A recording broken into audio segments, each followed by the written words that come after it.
If you're looking for a solid Spider-Man story, in fact, maybe one of the best Spider-Man stories of all year, you might want to check out Spider-Man Fake Red. Guys, I'm Mike Spider-Slayer. Welcome back to Comic Book Corner 2.0. If you love daily comic book content, if you love me helping you make decisions of what comic books to buy, guys, I think you've come to the right place, so why don't you consider hitting that subscribe button. All right, guys, so yesterday on the channel, I talked about DC releasing a manga type style of comics, but they're actually old reprinted stories in manga form. Well, this is not an old story. This is actually a brand new story that come out recently. I might be a little bit late to the party on this one, but I recently picked it up. I gave it a read, and you know what? This was a solid book, okay? This book retailed for $15, and this is a story that has a mix of obviously Spider-Man, and I want to say Kick-Ass. So if you guys ever read Kick-Ass, it very much has that vibe to it when you read this story. Now again, it's manga, so it's going to read, kind of backwards to traditional comic books, but for $15, look at the size of this book. It's absolutely huge. And when you open up the book inside and you check out the artwork is actually really good. The characters have great facial expressions, and the flow of this book is absolutely awesome. Like, once you get into the story, it takes you on this journey and you don't want to put it down. And that is what makes a really good comic book. And in this instance, manga. There's not a lot of dialogue on the pages, but some reason the artwork really tells the story in this particular book. And I really appreciated that all the way through. Now, what does this story entail? Well, this story here is about a young character by the name of Yu, who finds the Spider-Man suit in an alleyway. It's kind of like when Spider-Man left the suit behind, and it's just sitting there in the trash can. Well, he finds that suit that's sitting there, and he decides to put it on. He thinks it's this really cool thing, and he's like, oh, I can dress up as Spider-Man, I can take pictures, I can do social media. And then one day, he decides that since Spider-Man is missing and he doesn't have his suit, he starts doing heroic acts. And it's pretty much like out of his league, okay?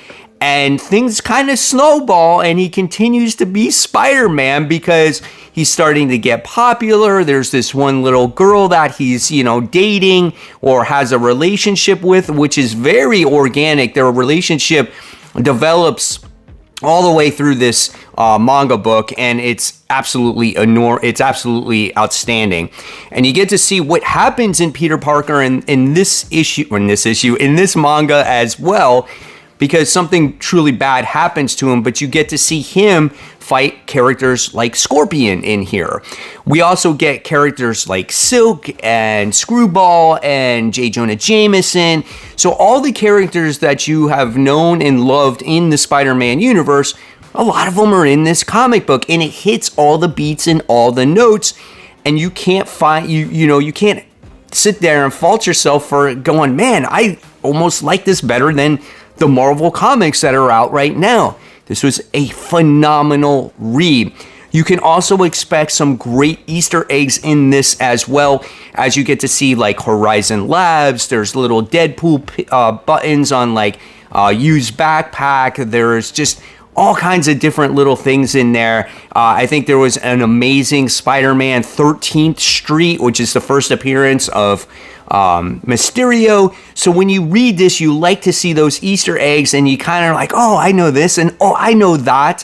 And again, it reads almost just like, Spider-Man comics. So if you're looking for something that is definitely worth your money and your time, I would say go out and read this. Don't let a manga style Spider-Man fool you here, and don't let it not be in color fool you, because it is awesome. The characters' facial expressions tell the story very well. And in this manga, in certain instances, and here's a part with Venom in here, in some instances, there's actually a few colored pages here and there. So this is a phenomenal book, well worth the read. If you guys haven't checked it out, your comic shop might actually have this in stock.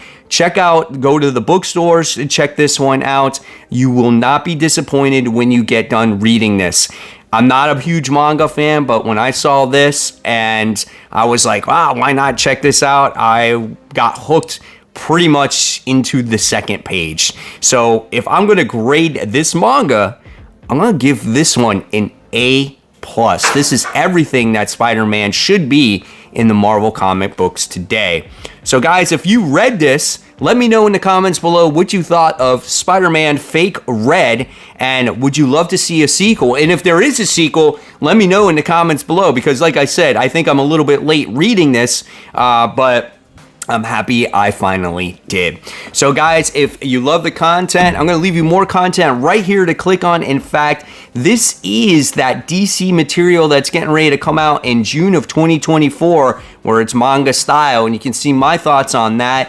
And of course, guys, as always, keep buying, keep collecting, but more importantly, always read those comics. Guys, I'll see you real soon. Take care. Bye.